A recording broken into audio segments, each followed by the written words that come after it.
Hi, dear friends, welcome to Bloodline Revenge. Imagine inventing something that changes an entire industry. And then one morning, you try to log in, and your password doesn't work. Your email is disabled.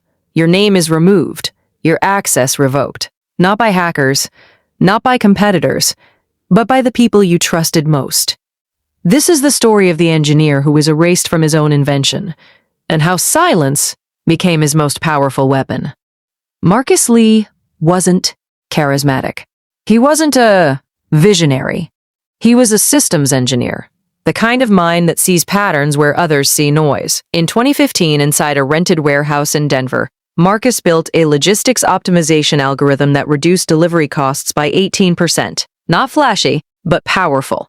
He partnered with two business graduates, Ryan Cole, operations, Ethan Morris, finance. Marcus handled the core engine. They handled the business side. At first, it worked beautifully. Small delivery companies signed on, revenue climbed. Investors noticed. That's when everything shifted. Ryan started changing language. We need structure. We need board oversight.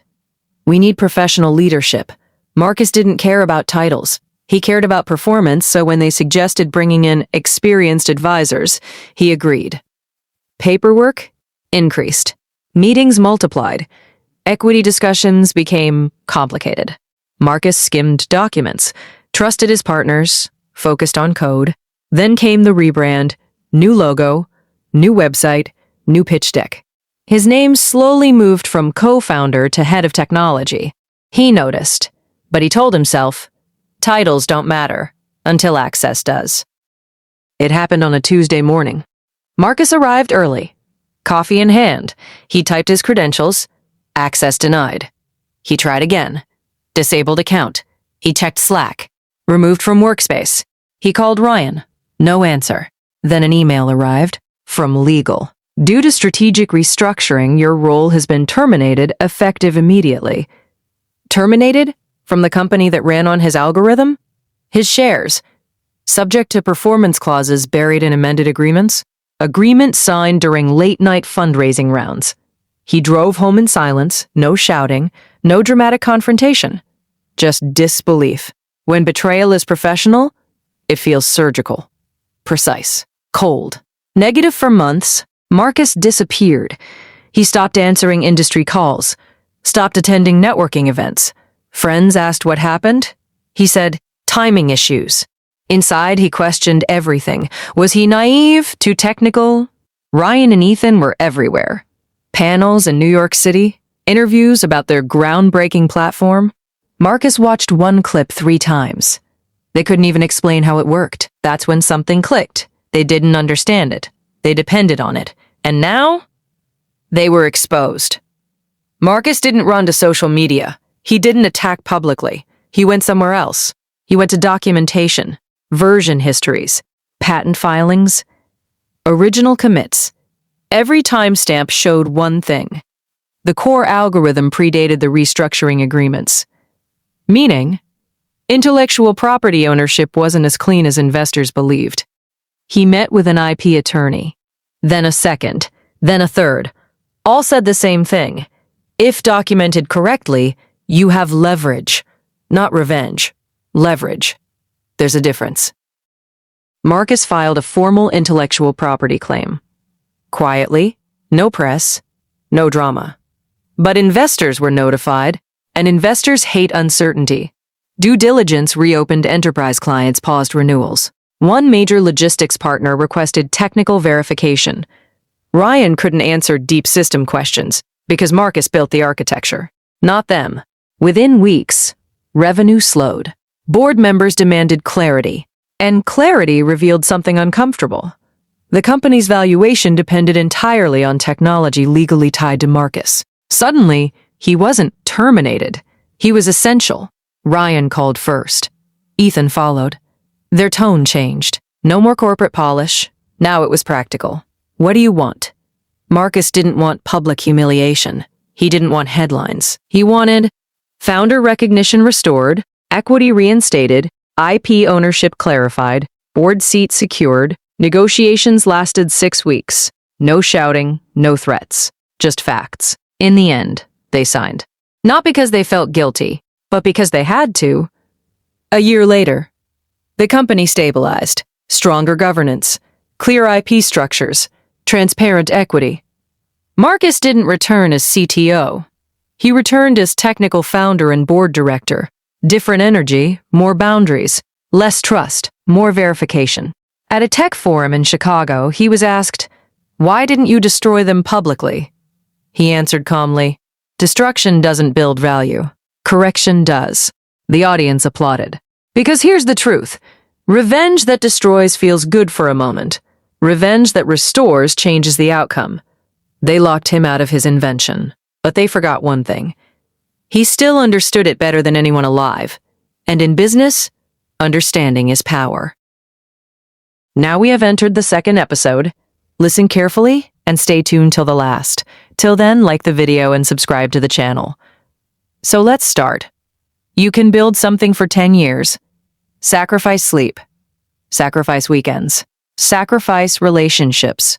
And then one day, someone smiles at you, shakes your hand, and takes it all. This is the story of a woman who was erased from her own company. But what her betrayer didn't realize was that she was the only reason it ever worked. And when she stopped fighting for him, she started fighting for herself. And that changed everything. Emma Reynolds was not flashy, not loud, not charismatic, not the CEO type. But she was brilliant. In 2012, inside a tiny apartment in Austin, she built a software tool designed to help small businesses manage payroll without expensive accounting firms. She coded it herself. No investors, no fancy office. Just caffeine and obsession. 3 years later, the platform had 40,000 users. That's when Daniel Carter entered her life. Polished, confident, MBA from a prestigious university. He told her, "You built the engine, I can build the empire." She didn't want fame, she wanted scale. So she made him CEO. Biggest mistake of her life. At first, Daniel delivered. Investors came in. They moved into a glass office downtown. Emma stayed in product development. She trusted him with business decisions. Then the board changed. New advisors, new direction, new language. Suddenly, Emma was no longer founder. She was chief technical officer. Then she was excluded from meetings, then from strategy emails, then from investor calls. One day, she walked into a board meeting and saw her own company's pitch deck. Her name was on slide 12, under early contributors. Early contributors. 10 years of her life reduced to a footnote. The official announcement came on a Friday. Daniel's voice was calm. After careful evaluation, the board has decided to restructure leadership to prepare for acquisition. Acquisition? She didn't even know they were selling her shares. Diluted months ago? Legal. Technical. Buried in paperwork she trusted Daniel to explain honestly. By Monday, she no longer had voting power. By Wednesday, she was asked to transition out. Her own security badge stopped working. The woman who built the platform had to email HR for access to her laptop. That night, she sat alone in her apartment, not crying, not screaming, just staring at the wall. When betrayal hits this deep, it doesn't explode. It empties you.